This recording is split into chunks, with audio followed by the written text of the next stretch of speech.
Offenses fluctuate year to year, and it's our job as fantasy players to pick the right ones to hitch our wagon to. Today, I'm joined by Ron Stewart, and we'll be going through two offenses each that we're high on and one offense that we are fading going into 2025 fantasy football. But with that being said, Ron, how you doing, brother?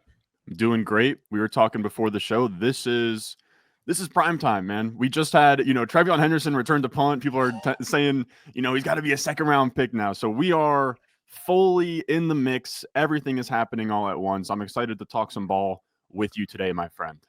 Amen, brother. And don't you guys worry. This is not the last time we will reference the name Trevion Henderson in this video. But before we waste any more time, Ron, what is the number one offense you are targeting in fantasy football this season? For me, it's the Jaguars. It is one of the more obvious picks, but Liam Cohen comes on down. He led the Buccaneers to pretty much like top 5 to 10 in every single category. I got him 5th in EPA per play, 5th in EPA per pass play, 6th in EPA per rush play. And they should be a team that plays in a balanced manner. I think that the only real downside with this offense is really the offensive line. I think Liam Cohen's going to match a bunch of that. And we're going to see Trevor Lawrence fully unleashed, where we saw in his second and third year, he really showed some promise and potential with Doug Peterson. I think this is where we really see him come to kind of what we expected him to be when he was drafted first overall. And he now has Brian Thomas Jr. heading into his second year, who just like, I can go off about the entire offense. Like Brian Thomas Jr., absolutely amazing. I saw a stat yesterday. He had 2.45 yards per out run. All other Jaguars wide receivers, 1.06. Like he was... Like I couldn't even really make a good analogy yesterday, but he was like making lemonade with stones is what I was saying. Like he was truly an alien last year in terms of what he did. 7 games of Mac Jones as well. You also then can talk about the running backs, right? Basil Tootin, somebody that the new GM Gladstone comes in and says, which is nuts for a GM to come in and then pitch the owner on a 4th round running back prospect, be like, this is the guy we need, is this 4th rounder, is pretty nuts. Tank Bixby's been getting some RB1 work here in camp, and I think he's a great value. And we haven't even touched on Travis Hunter, which I'm sure your subscribers, my subscribers are pretty much done hearing about Travis Hunter. But I got him the other day in a high stakes league in the 6th round, man. Like his price right now is nuts. He's going to be somebody where Liam Cohen had a quote the other day saying that he's going to play 80% of the snaps, which maybe now look, I don't want to take that. I'm not going to run with that.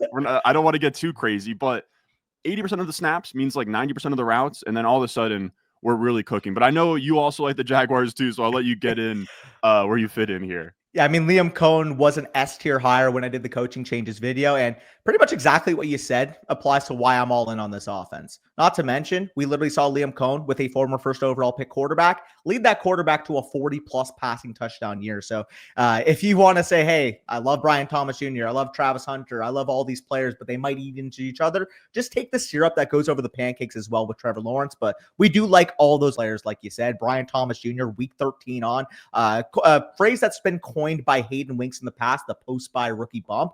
Week 13 on that applied to Brian Thomas Jr. And keep this in mind, that was without Trevor Lawrence even. So you're talking about a rookie, raw receiver coming into the league, really entering his zone as an NFL player. 22 point per game score down the stretch week 13 on for Brian Thomas Jr. You talked about it with Hunter, generational prospect. If he plays 80+% of the routes, I don't see him being a 6th round pick much longer. I think by the end of August, if you're in a sharp draft, this guy will go no later than the top 40 in your draft if people know what you're doing. And then, like you said, the ancillary talent. I mean, even if you're in a best ball league, you like De'Ami Brown, you like Brenton Strange, like there's really no asset in this offense that I'm all in against. And on top of that, you mentioned the running backs. Tootin's going to be your upside play. But if you're in a pinch and maybe you drafted some upside earlier on in your drafts, I also think Etienne and Bigsby should profile into a decent workload to start the year. So really like that Jaguar shout. I'm all in on them as well. My number one offense that I'm targeting, and quite similar to the Jaguars in the sense that the main reason we are all in on this situation is the impact that we view the coaching change to be. Liam Cohen, I mentioned as an S-tier hire. My other S-tier hire in that video was the Chicago Bears with Ben Johnson coming over. The hottest commodity in the head coaching cycle. I mean, everybody was talking about all offseason. Where's Ben Johnson going to go? Where's Ben Johnson going to go? He hitches his wagon to the 2024 first overall pick, Caleb Williams, and now a much improved Chicago Bears offensive situation. Let's talk about the offseason, even outside of the Ben Johnson hire. You bring in 3 interior offensive linemen there. You get Joe Thuney, you get Drew Dahlman, you end up getting Jonah Jackson there to fortify that offensive line. And on top of that, we can talk about what happened in the NFL draft. Two of our favorite prospects, my tight end 1, my wide receiver 3, with Colson Loveland and Luther Burden being brought to the table. Let's go through it from an ADP perspective, like in order. The only guy that I'm really out on in this offense, and that's just in relation to his opportunity cost, is DJ Moore, because I do view this as a more ambiguous situation. I'm higher on Rome Odunze than the market, higher on Luther Burden, higher on Colson Loveland. So therefore, if I view it as ambiguous, why would I take the guy that's going in the 4th round? But like I said, outside of that, you already got Ben Johnson, Colin Rome Odunze, a prototype X wide receiver. His reception perception metrics, despite in, up and down season, which is what people would call his rookie season to be, 71st percentile against man and 87th percentile against press. That'll play as an X wide receiver, downfield wide receiver, in an offense that really wants to create shots down the field. We know what Ben Johnson wants to do. I think Caleb Williams is the type of quarterback that, from a talent perspective, can really take the leap with both this situation as well as this offensive play calling at hand with Ben Johnson. Yeah, and I'll add too, like Caleb Williams is a good pick himself. I think that his rushing upside is super underrated, where I think the status, he had 10 plus rushing touchdowns in each of his final 2 seasons in college. And they didn't really get any running back help. It wouldn't shock me. I'm not going to say he's going to be like, Superman Cam Newton on the goal line, but it wouldn't shock me if he rushed in like 6 or so rushing touchdowns, added that to his ceiling. And then the Rome Odunze stuff, me as somebody, I have the rookie receiver report. I am definitely very much a staunch, I want you to hit this certain yards per run, this certain targets per run. And with Rome Odunze, he doesn't hit those, but I've really come around on the fact that the situation was just brutal. This is a stat from Rich Rebar that 144 of Rome Odunze's routes, there wasn't even a target on the play. There was a sack, scramble, tipped pass, or throwaway on about 25% of his routes, which means you can only do so much in that spot in terms of yards per out run and all of that. And you said really strong prospect, looks good in terms of reception perception. I'm really coming around on Rome Odunze, where he's somebody I want a lot of. I was looking into it as well. The NFL Next Gen Stats has a prospect model, which is pretty good. It dates all the way back to 03. Since 07, the 5 best wide receiver prospects by this model: Calvin Johnson, Rome Odunze, Malik Neighbors, Julio Jones, Jamar Chase. That's a pretty, I'm not saying he's going to be Calvin Johnson or Julio Jones, but people really do forget that, especially the film community, that's a numbers-based model, but the film community had Rome as a Neighbors, Harrison level prospect. And I'm still holding a candle out for him to be that kind of talent. Yeah, I mean, I literally comped him to a guy like Drake London. I think he can be that prototype X wide receiver, but I also do think there's the opportunity with Ben Johnson coming in where he can play some power slot. He can be used across the formation. I do think he's going to play the majority of his snaps on the outside, but when I watched him as a prospect, I didn't see a player that had to be pigeonholed to that slot. And on top of that, we mentioned just the impact in terms of play calling here. 2024 Bears with Shane Waldron / Thomas Brown as their offense coordinator. 12th in plays per game, very fine. However, the 2023-2024 Lions with Ben Johnson, one of the highest pace offenses in the league, 3rd and 2nd respectively in both 2023 and 2024. And then when you look at the other metrics of the 2024 Bears, 28th in points per game, 34th in pass yards per game, 24th in rush yards per game. Ben Johnson, the last 2 years with the Lions, has ranked top 6 in each of those metrics in each of the last 2 seasons. Yeah, and even Vegas likes them too. They're projected for the 15th most points in terms of implied scoring. And I wanted to pick your brain on it because we were talking about this yesterday. In a big dog, 500 big ones on the line, I have to take DeAndre Swift in the 7th round. He falls to me. How do you view the backfield? I'm going to say you like the Bears, but I can't imagine you're smashing DeAndre Swift in the 6th round. But what are we doing with him? So the way I view DeAndre Swift in this backfield, I think he's the unquestioned starter in 2024, and I think he's a fine pick in the 60s. However, again, we're talking about it strictly from a redraft angle. That's why I like DeAndre Swift. I do think if you are attacking this from a dynasty angle, the bell cow back for the Chicago Bears is not currently on the team. I think whether it's Jeremiah Love next year, maybe, a back emerges as a clear-cut RB2, I think they would be in play to take one in the 1st round, given the links that they had to Genty this season. Yeah, I like that call as well.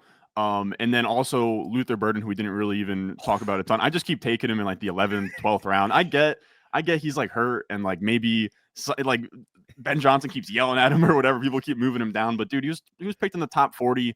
And in this modern environment where, 3 years ago you could get Garrett Wilson top 10 pick in round 12 or whatever. This year, Tedero McMillan is a 4 or 5 turn guy. Travis Hunter's up there too.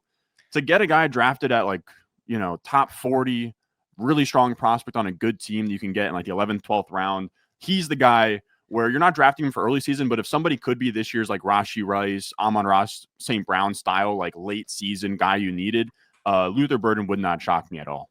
Yeah, I completely agree with Luther Burden. In fact, he's one of my highest rostered players over on Underdog for that exact reason, where he's going at a price right now, especially like if you are in home leagues, specifically on Underdog, he's like a little bit more expensive, I would say. I think in home leagues, he's probably going to be more of like your 12th, your 13th round pick.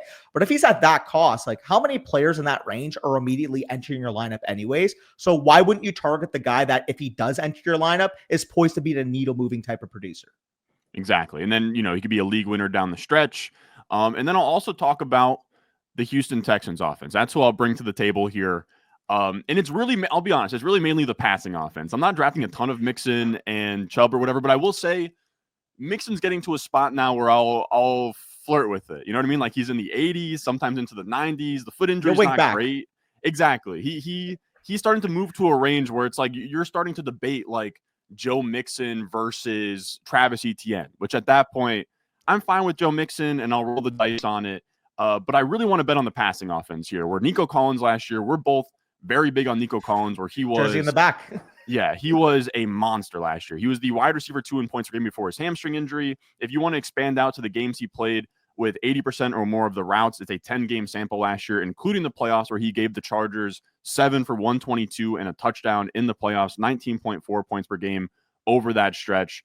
Just looks like the real deal. But I think, like, really, we know Nico Collins is good. I think really why I want to bet on this offense is CJ Stroud, where he went from, as a rookie, 274 passing yards per game to 219 passing yards per game. And he scored 3 less passing touchdowns despite playing 2 more games in his second season. I like the idea of him kind of being a post-type sleeper. Like, people keep making this comparison. I'm not really saying that Jaden Daniels is going to have a slump, but Stroud was Jaden Daniels just a year ago. Somebody you were drafting in the 5th, 6th round of fantasy drafts as like a stud quarterback. And I still do think a lot of the things that he did well in his rookie year, a lot of the film guys really like. You have to remember last year, Slowick is a pretty brutal play caller where he just loves to like hammer the run game home with an inefficient That was funny Mixon. about it. So that was funny about it. So if you look at his 2 years with the Texans for Bobby Slowick, one of the seasons, he was a slow pace of play offense that was high in scoring and relied on their passing game. If we look in 2023, 22nd in pace of play, 13th in points per game as an offense, 8th in pass yards per game, but 28th in rush yards per game. Whereas in 2024, they upped their pace of play, but they scored less points and they threw the ball less. So it is weird. You thought you would pick up on the tendency after year one that, oh, Bobby Slowick's going to be an enabler for this passing game, but we didn't really see it materialize in 2024. Exactly. And now we get Nick Caley, who we don't really know much about, but he comes from the Rams tree, which is usually a good thing. It should be a more balanced, like smarter offense where we're not running through Joe Mixon. We're running through our franchise quarterback. And on top of that, to take some pressure off of Nico Collins and guys that I'm drafting a ton of as well, you have Jaden Higgins, who is a really fun 2nd round pick, like almost a Nico Collins clone in terms of his combine numbers, but a much different player where he's more of like this off the line, or really in college, I think he was more of an X receiver, but guys like, Matt Harmon want him to be more of like this off the line player who can work off of Nico Collins. And I think he's in a great spot to do that, where Nico's going to get most of the press coverage. And then as well, I'm not really drafting much of Christian Kirk. I'll just be honest with everybody here. He's not, especially in like a redraft managed league. Like, I don't know if you're putting Christian Kirk in your flex spot, you're probably dead in the water. You know what I mean? But I do like Jalen Noel late as well, where if you told me, I was thinking back to like examples of this, would it be crazy? And I hate to do this to Jaden Higgins. I think he's fine. I'm drafting Jaden Higgins. But if in a similar idea of like Marquise Lee and Allen Robinson, if Jalen Noel was the better player in this draft class, it wouldn't be shocking. I probably put at like 35% chance. Like, he is really good player. We saw them go, neck and neck at Iowa State as well. So Jalen Noel is somebody super deep sleeper that you can get late that I am drafting a ton of as well. Yeah, super attainable cost. He goes like in the 180s now, it feels like, on Underdog. I think that's a reasonable show. It's funny because you mentioned like who actually is drafting Christian Kirk. Yeah. The people that have to wear 4 condoms to ensure their girl doesn't get pregnant. Like, that is the people that are drafting Christian Kirk right now. I think is like he's going in like the 11th, 12th round at some point. So I can't say I have any of them, but I don't either. I don't know. Maybe he's still got it left in the tank. I just it's not for me. I'd rather guys like Kyle Williams in that range and some other fun upside swings. Preaching to the choir, I have about 28% Kyle Williams. And I'm glad you mentioned specifically the archetype of wide receiver that Higgins is, because I also think that's another intriguing factor for Nico Collins. Again, I have him as my 9th overall player. I have him as a top 5 wide receiver. I know you're on board there to think that he has potential wide receiver 1 overall upside. I think part of it last year is When you had Stephon Diggs, older wide receiver, injury issues, you're not really going to play him at that X wide receiver spot. Tank Dell, 160 pounds soaking wet. You're not going to play him at that X wide receiver spot. Well, I do expect Nico Collins to be the primary X on this team. The fact that you have another big-bodied wide receiver to be able to use Nico Collins inside and out, I think is another factor on this offense that maybe people are overlooking in fantasy. Yeah, I like that call as well, where you can move him inside and out, and just like it's almost like the Nico Collins cheese is just getting him down the field in like a 20-yard dig route and just having Stroud hit him there. So that's what we're hoping for. And like you said, like if we can just get some good field stretching from Jalen Noel and just this receiver room to step up a little bit, I think we'll be in a good spot. The only shaky part is that offensive line, but offensive lines can kind of bounce up and down, and then also I do think that we're going to see some CJ Stroud pass attempts just because the running game is really nothing. I will add, like, are you sprinkling in any Woody Marks, or I'm sprinkling in some Dameon Pierce here and there too. I've heard this running scheme might be a little bit better for Dameon Pierce. Are you doing anything with the running backs? So there's more man gap with this scheme, like we saw with the Rams last year, for example. Obviously, Kyron thriving in that type of scheme. I could see Dameon Pierce, who really thrived in that as a rookie, potentially taking an uptick with what we've seen these last couple of years. I've actually mixed him in a couple times in the 18th round. I mean, we're hearing reports Nick Chubb can't even run at this point. Like he looks like an old man. Bad. I mean, it's unfortunate. Like every report we're seeing is like, oh, does this guy have the juice to even hit the second level? Like, why are we hearing that? Yeah, and this should be the time where it's like Chubb's in the best shape of his life. You know what I mean? Not the Zeke quotes. I don't know. Yeah, dude, it's like he's like the RB coach at this point. Like the year that Zeke averaged like 3.5 yards per carry, we're seeing offseason clips of him running ladder drills and looking quick and being Can we get some of those for Chubb? Can we get some Chubbs, hitting 21 miles per hour on the DPS? Can we get anything? Even just for my CLV, so he rises in cost and I don't have to ever draft him again. Yeah, you do just hate to see it though, because he, one of the best pure runners of his generation. That's why I find myself wanting to bet on him, but the quotes are so bad. But somebody who had a brutal knee injury in college and has bounced back every time. And you see these, like he's an old school guy where he's running up hills and he's got the bendy, like 500-pound squat bars. Like just one last time, Chubb. The weight jackets on and everything, buddy is hustling in 90 degree Fahrenheit weather. So shout out Nick Chubb, obviously a Hall of Famer in terms of his talent level. Hopefully he can recover, but I mean, he's not going to be a big factor into why we like the Texans offense here. I will go to my number 2 offense with the New England Patriots. And it's maybe my favorite under the radar offensive target because people kind of just expect, the Patriots, top 4 level pick last year. Yeah, we like Drake May, but there's just not enough talent on this unit.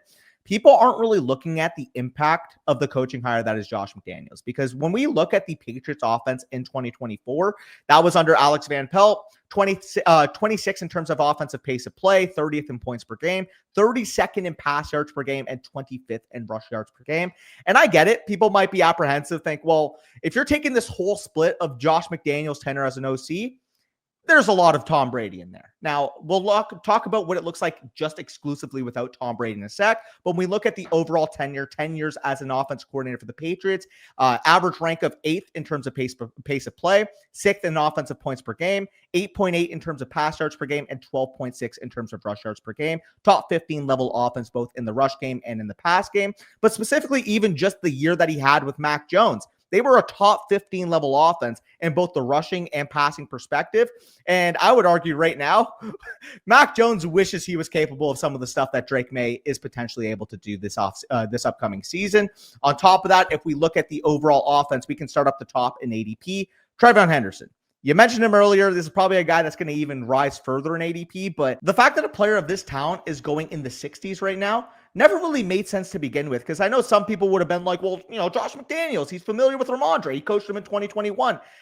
Ramondre Stevenson took a backseat to Damian Harris that season, and on the inverse, we've seen McDaniels run his pass games through a back like a Trayvon Henderson. We saw James White post a season with 120 targets out of the backfield. Trayvon Henderson, the first touch he has in the preseason, he takes a kickoff 100 yards to the house. So for me, when I look at Henderson, 3-down skill set, explosive as hell, and an opportunity for 175 plus carries and 75 plus targets even as a rookie. You talk about the pass game, Stephon Diggs, he's a wide receiver one for a quarterback I believe in, and you can get him right now round 7, round 8. Very, very easy pick at that point. On the inverse of like the Brandon Ayuk reports where it doesn't sound like he's recovering well from his knee injury, by all accounts we've heard out of Patriots camp, it sounds like Stephon Diggs is on a fast track towards playing for week 1. I mean, he's posting pictures with Cardi B. We're seeing clips of him without a knee brace in the offseason. Like, it's really exciting if you do believe in this offense.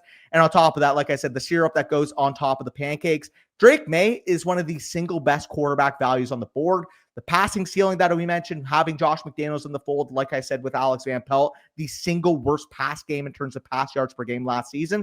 I think that's going to take an uptick. I think from a talent perspective, if we're looking at a guy that can be the next Josh Allen, again, I don't want to throw that out lightly, but it's going to be the guy that rushes the way Drake May does and has the tools on his tool belt the way Drake May does. So for me, when I'm looking at this offense, on top of that, if you like tertiary options, like I believe in Trevion Henderson, don't get me wrong, but I also think Ramondre Stevenson, even if you're just valuing him as a handcuff, is a fine pick in that 120, 130 range. Hunter Henry, fine tight end too if you're over on Underdog. And realistically, this is just an offense I want all the pieces of. I agree. I was actually just looking up just now. James White was the RB10 in points per game in 2018, 17.3 points per game, and he did it with 425 rushing yards. What is that? He had 87 for 750 and 7 that year. That's nuts, dude. I mean, that we're hoping that Henderson, crosses 500 rushing yards, but he truly does have a runway to almost like being the wide receiver 2 on this offense. And I'm curious, I think it's actually an interesting talking point with Henderson where that's all I got yesterday in my stream was, yo, Ron, like, where are we moving up Henderson? I'm like, dude, like, I already had him I had him in my rankings already as like my 48th ranked player, which is already much higher than where he goes on Underdog or home league sites.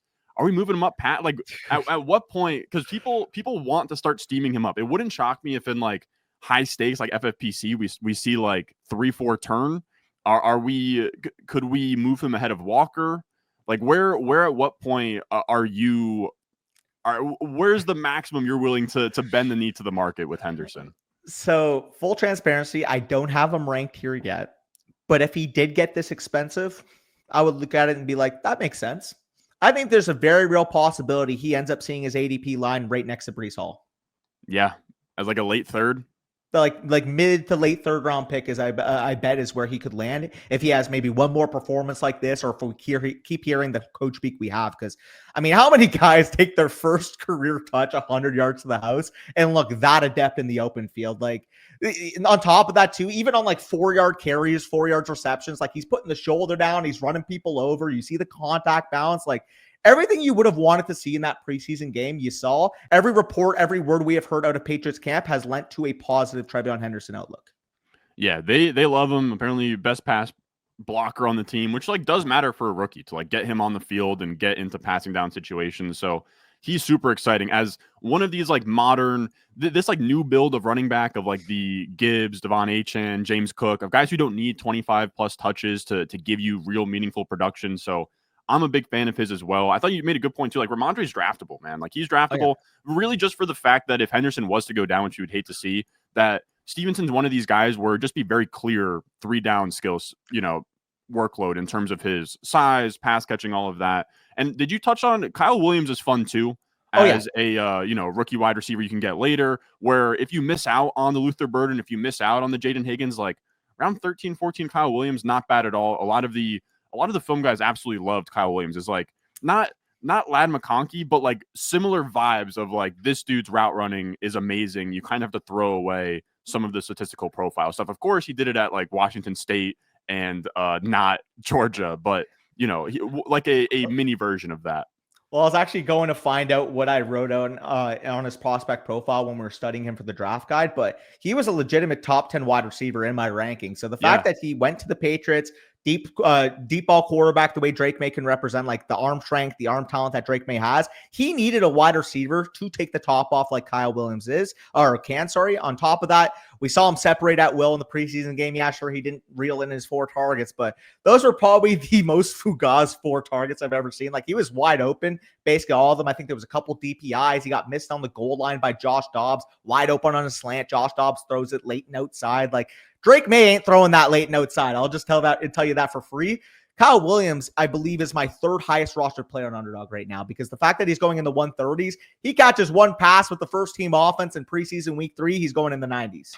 Yeah, I got to start drafting them. I got to start drafting Drake May more, because I'm with you. I mean, in Dynasty, we love Drake May, of course. Like we have him ranked highly. We've had trade discussions where it's like, dude, like I think we're ranking him at like 111 with the way that we're doing this deal here. But it's like we love Drake May. The issue for me is I think that I just sometimes get into a habit of like, because New England doesn't have, like, if I take Henderson, sure, but like outside of that, it's not like, okay, AJ Brown, now I'll go Jalen Hurts, or Devontae Smith, now I'll go Jalen Hurts, or I take Travis Hunter or Brian Thomas, now I'll go Trevor Lawrence. I think I just got to start being like, all right, it's like the 10th round. This is where Drake May's got to be on the squad, because that's the most appealing part of the Patriots, is that this offense goes as far as May does, and he, the ceiling is the roof with him.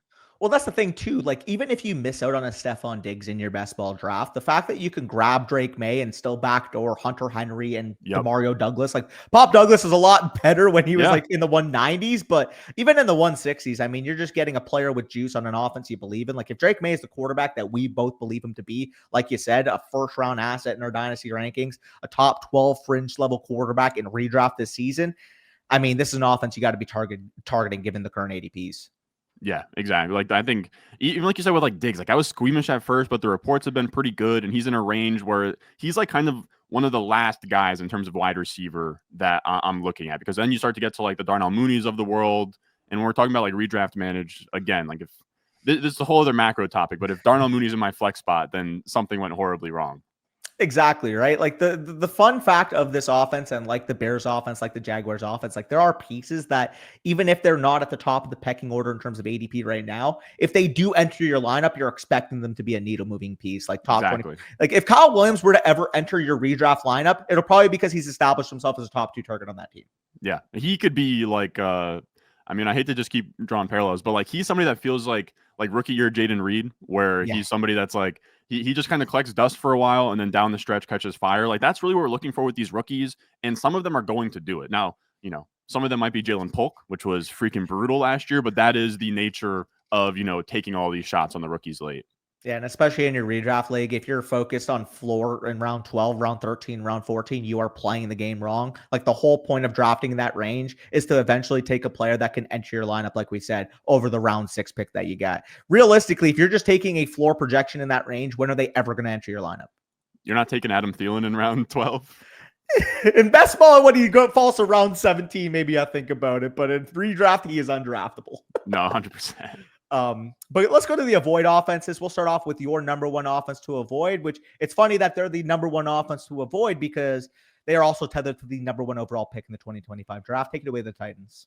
Yeah, the Titans are just rough for me. I can squint and see some of the upside, right? First overall pick, maybe Cam Ward is good, right? Like, there is a range of outcomes where he is this year's Jaden Daniels. He's a monster. This offensive line is starting to get good as well, where you have Callahan's dad, who's like a offensive line whisperer. But for me, I do think there's just some massive downside where this is we've seen it now with Bryce Young. We've seen it with like Jared Goff and rookie year Trevor Lawrence, even, who is one of the best prospects of his generation. Like, some of these guys just come in and it takes a year, man. And if it takes a year, then these surrounding pieces like Tony Pollard in the 7th, like, I'm just not crazy about taking Tony Pollard there. Like, I'll just take the guys who go right before that, and like Pacheco or Brian Robinson. Yeah, Brian Robinson. You can forego a Tony Pollard, and like you said, get B-Rob. You can get Tyrone Tracy, who I know you have a lot of, who's a really fun player as well. So I will say I am taking Tyjae Spears, but really the biggest stand for me is I'm just not taking a lot of Calvin Ridley.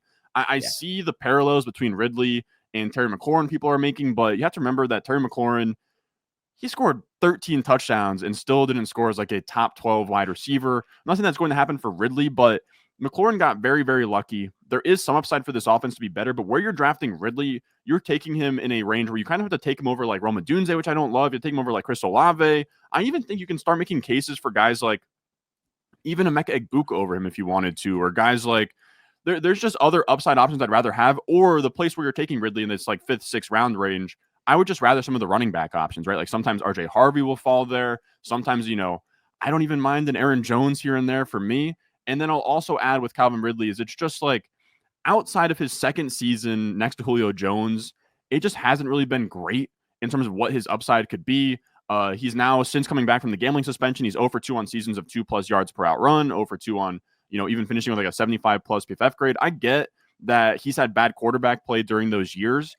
It just feels like this is what happened last year, where there was like a very clear like drafting JSN in this range of wide receivers, but instead, even me, going for older vets like Deontay Johnson or Calvin Ridley and these like floor plays, they're just often hitting for a single, when in his range, I'd just rather hit for like a true home run of, you can get sometimes like Travis Hunter and Calvin Ridley can both be on the board at the same time. And for me, it's just really easy. And if you want this archetype of like boring-ish guy, you can get Stephon Diggs later. You can get Jawan Jennings, Jacoby Myers later. So for me, I'm just not paying up for Cam Ward's wide receiver 1. Yeah, and I'm glad you mentioned it like that, because realistically, if you do hit on Calvin Ridley, at best, it's a double. Like, it's probably going to be a single more than likely, but at best, it's a double. Maybe he's a fringe top 24 wide receiver. Because when you look at his points per game in the last few years, yeah, he peaked 18.77 points per game, wide receiver 4. That was excellent. In the 3 seasons he's played in the NFL since, obviously 2022 didn't play. So 2021, he only played 5 games, but even in that stretch, we were drafting him in the 2nd, 3rd round. He was only averaging 14.22 points per game.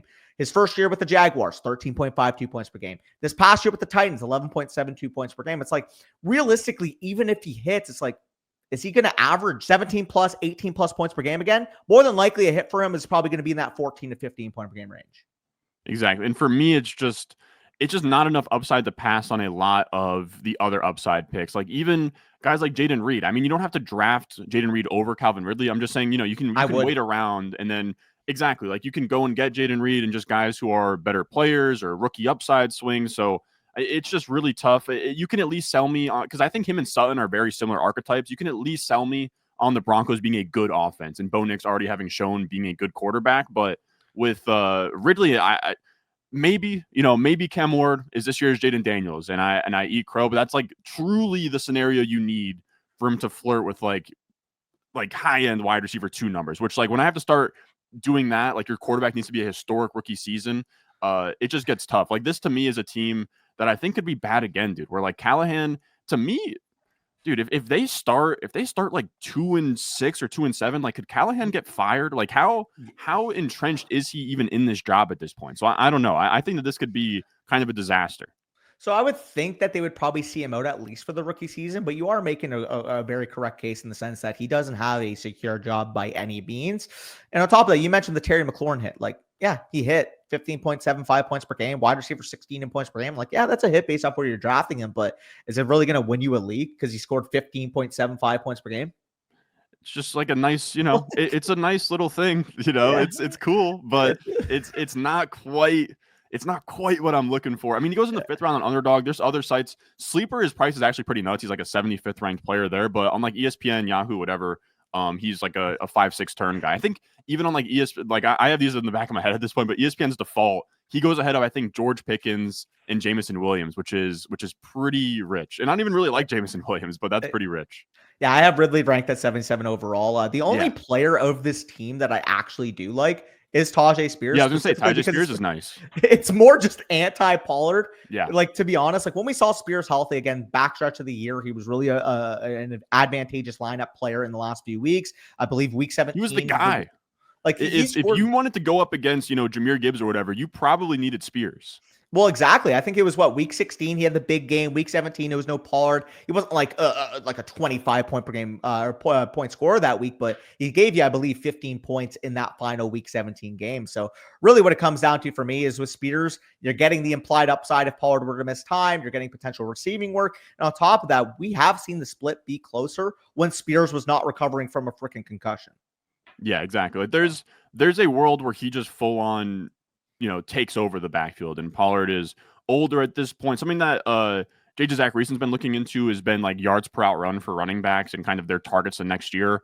Tony Pollard's in this range where we're talking about just a pretty brutal list of, I'm trying to even like find the name. Like Kareem Hunt had a better yards per out run than him. Brian Robinson had a better yards per out run than him. So I think we're going to see Spears be more efficient, take the pass catching work, and then we'll kind of see if he can carve out anything past that. And it's a good offensive line. I'll give that to the Titans. Like they're J.C. Latham, Skoronski. I think they signed a left tackle I can't think of the name of. So, and then also Callahan's a great offensive line. Dan Moore, right? I believe so, yeah. So it's pretty solid.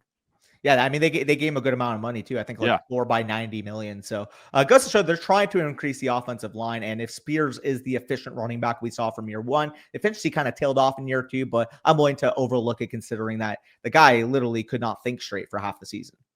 Yeah, exactly. And then we'll see. I mean, it's also one of these situations like why like a guy like Brees and Henderson is like he could maybe be second on this team in target Spears. Like you kind of have to squint to see it, but it wouldn't be shocking for him to, flirt with like I don't know, like 60, 70 plus targets just by nature of what this receiver room is. I mean, he was close to that even as a rookie. Like if I recall, I can search it right now, but Yeah, 67 targets. Yeah, you're dude, 52 catches as a rookie is pretty sick.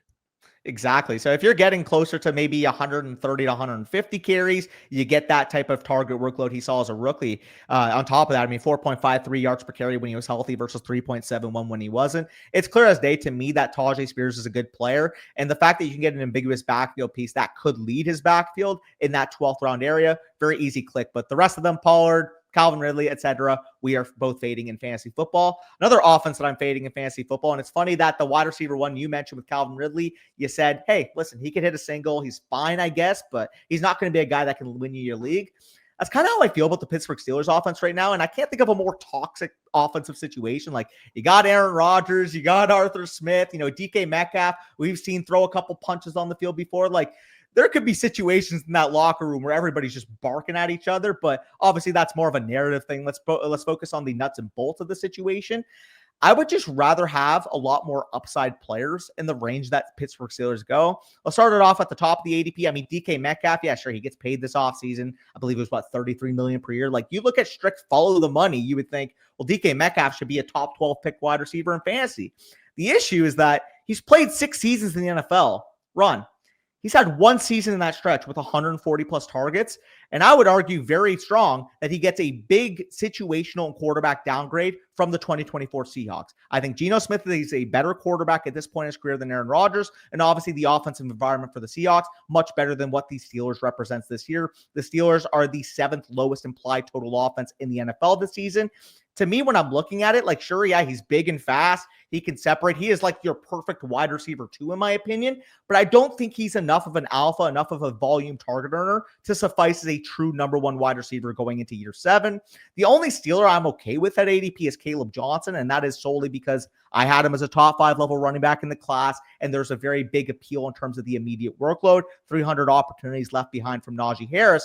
But like I said, where's the touchdown equity going to come from? It's not like we're going to expect the Steelers to light up box scores this year. So really what it comes down to for me is I like Caleb Johnson. I'm off of DK Metcalf. You get into Jaylen Warren, like he's one of the most expensive handcuffs RB2s in fantasy right now. Like, why? Like, we're looking at Jaylen Warren. He doesn't have enough of a standalone role to justify his ADP. But also, even if Caleb Johnson were to miss time, like out of all the handcuffs you can have, Zach Charbonnet, Trey Benson, etc., where would he rank in that pool? Not super highly of like, I don't know. I don't know that they would even continue to like feed him. I kind of have some suspicions that they like Kenneth Gainwell a lot too. And I'll say just like you said, this offense, this is what I'll add is that there is a chance. I'm a Jets fan. I'm a tortured Jets fan. Everything obviously always goes wrong. There's a 1% scenario where Rodgers does the Brett Favre thing and these guys make the playoffs and he has a career year. But outside of that, dude, like you're talking his wide receiver 2 is Calvin Austin, Roman Wilson. He's going to be running this offense through Jonnu Smith and Pat Freiermuth, and it's just not great. Are either of those tight ends like a top 10, top 12 round type of draftable? Like, they're each going to play probably 65 to 75% of the routes. They're going to eat into each other. Jonnu's the only I can sprinkle in a very, very late Jonnu and talk myself into him playing slot wide receiver, but it's like we are we're picking up the pieces with this offense here. I'm just not excited about it. Like you said with the running back thing, this is something that Rodgers has done. I mean, it's weird. It's a new situation, so maybe he bucks the trend or whatever, but he is obsessed with checking out of a run play at the goal line. Like last year, he had like a higher passing touchdown number than like Mahomes. And it's not because he was playing good football. He was just like, we're inside the 5-yard line. I'm not like he would like wave off the catcher, if you will, and just be like, nah, I'm doing this. And throw it to Devontae or throw a smoke screen to Allen Lazard or whatever. And maybe that gives Metcalf some touchdown upside, but like, again, they're not going to be at the goal line a ton. So it's just, it's rough all around. I'm avoiding these guys too. I don't really see, like you said, I don't know how we look back and Metcalf kills me this year. And I hate to put that on film, but I don't know. And like it sucks because dude, after his second year, Metcalf was a guy. Like he was up there with AJ Brown in Dynasty, and I remember him being like a monster. And it's just like if it hasn't happened by now, a late career like wide receiver 1 finish would be pretty crazy. I got ridiculed because I had CeeDee Lamb ranked above DK Metcalf entering the 2021 season. So that was funny. I still remember that. Like DK Metcalf was valued as that commodity, but like we kind of mentioned, his year 2 was special. I'll give him that. That run that like him, Russ, and Lockett had for like the first half of that year was really fun. But man, like Metcalf, I don't know. Since then, it's been tough. And he kind of got, I mean, it's not that JSN's any slouch, but like JSN kind of like big dogged him at the tail end of last year too. So I don't know. I don't know that he is it's just one of those things. Him and Ridley represent the same thing that I imagine you go back and forth with subscribers as well, of like the wide receiver 1 in a bad offense. It's like, yes, he's just the best looking guy in a Walmart. I would rather George Pickens. I would rather, give me a good player on a good team instead. And maybe he's not going to have the number 1 wide receiver target total that you could imagine, but you don't want empty targets on a bad offense. Like owning Garrett Wilson was frustrating last year. It's not a very fun experience. Well, that's the thing. Like they're the type of projections like, oh my God, they got 155 targets at the end of the year. It's like, well, what did it equal in fantasy? The wide receiver 23 in points per game. Cool. Like, did that kill me? No. I'm glad. That's frustrating every week, dude. Like it's just like you see the target totals and then you see the yards and the touchdowns. You're like, great. Thank you for 6.7 points in the flex, brother. Yeah, like you'll see Garrett Wilson shake wide open on a fade and then just start putting his hands on his freaking head because he's not getting the target or some bullshit because Devontae Adams is getting force-fed a target into double coverage. Like I'm sure you probably experienced that a couple times last year. It was so brutal last year. We'll see what Rodgers does, man. I've watched enough of him that, maybe you want to say, okay, he was coming off the Achilles, maybe he comes back, but like, dude, he's in his 40s at this point. And like outside of Rodgers, there really isn't anything of Mason like dudes in their 40s. Yeah. Like, and if he goes down, you're talking Rudolph. Like, it's just that he was so scared to get pressured last year that he would just chuck things in the dirt and just eat a grounding penalty because he's not trying to get hit. Like, I'd be shocked if this ends up being good. But again, the only thing that I can latch onto for people that are drafting the Steelers or like the Steelers is that the Steelers are a great franchise. They make the playoffs. They win games. And Rodgers doing well would be the perfect cherry on top for what the Jets experience has been. But I hope not.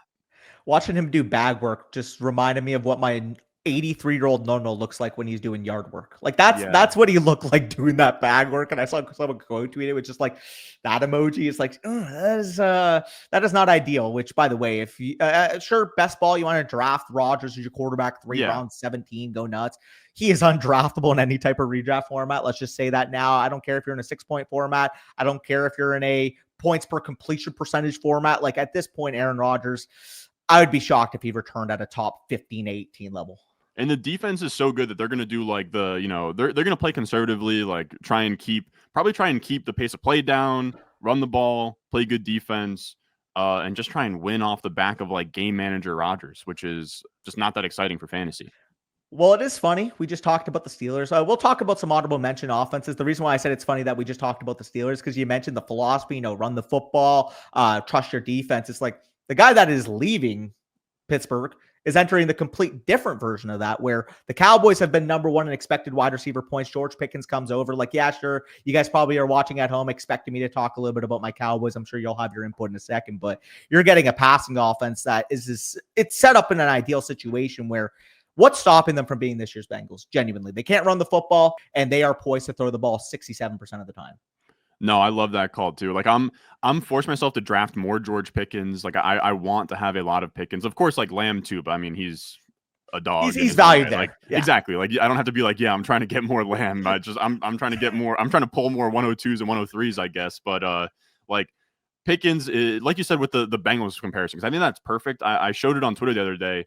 But Dak is tied with Mahomes for the second likeliest quarterback to lead the league in passing. It wouldn't shock me at all. I think there's going to be plenty left over after CeeDee Lamb for Pickens. And if Pickens, like, I don't think it shocked you either. Like, sort of, honestly, that's what Addison's done with Jefferson. Of course, we would want more points than Addison, but Addison having more touchdowns, it wouldn't shock me if Pickens had more touchdowns than Lamb and, flirted with wide receiver 1 type numbers. Well, that's the thing. Like, I can totally see a scenario where, okay, yeah, sure, CeeDee Lamb is definitely the one. Don't get me wrong. Like, do not quote me from this video into Yeah. saying like it was funny. We were recording a wide receiver video, and I guess like accidentally I had said George Pickens elite wide receiver, and Corey in the audience held it over me for a while, but it was just a Freudian slip. Like you said though, what if Lamb is a 1,600-yard, 10 touchdown wide receiver this year? Why can't George Pickens also give you 1,213? Yeah, I think that's really not that crazy. Just get, like you said, like this offense are gonna be playing from behind. Who knows? I mean, I hate to I don't know what's going on with Micah, like the whole defense. Who knows what's going on with the defense? Like, just dome games, air it out. When Dak plays, if Dak plays a full 17 games, like he always has a lot of attempts. He always is 4,500, 35 exactly. plus touchdowns, and that's really all you need. There's no I guess Jake Ferguson's there, but like there's no running game either. Like to me, it's a perfect situation. For sure. What's maybe an under the radar audible mention you want to kind of show for this offense? I'll mention, dude. I keep mentioning Carolina. I'm coming around on Bryce Young, where I was not a believer after year one. Year two, I wasn't a believer, and then that final stretch of games was really good, and he was getting back to kind of. Here's the thing with quarterbacks are so weird because you really can't the number, and I rely on numbers, but like with the numbers at quarterback, it's really tough because then you can kind of like you'll start to overrate Brock Purdy, you'll start to underrate some of the more like honorable quarterback play, if that makes sense, and you'll overrate guys like Goff. You start looking at like EPA per play or QBR, but Bryce Young down the stretch last year was really good. And when you look at when I'm talking through like film stuff of like the QB school, like Bryce Young, and I tweeted about today, like Bryce Young, his biggest thing is anticipation. That's like what QB school has preached, that like he is throwing to guys before they get open. And we've seen him get back to that. And last year, him having such a good stretch with like a number one receiver of like Adam Thielen and Leggett was at like Leggett dropped a pass down the stretch in one of those games that was brutal. But now we get Tedero McMillan. Now this offensive line is better. And I find myself having a lot of teams where I go, this is more of a best ball, but like going from Tet, stacking the Bryce Young, getting JT Sanders on the back end, where JT Sanders is fun as well.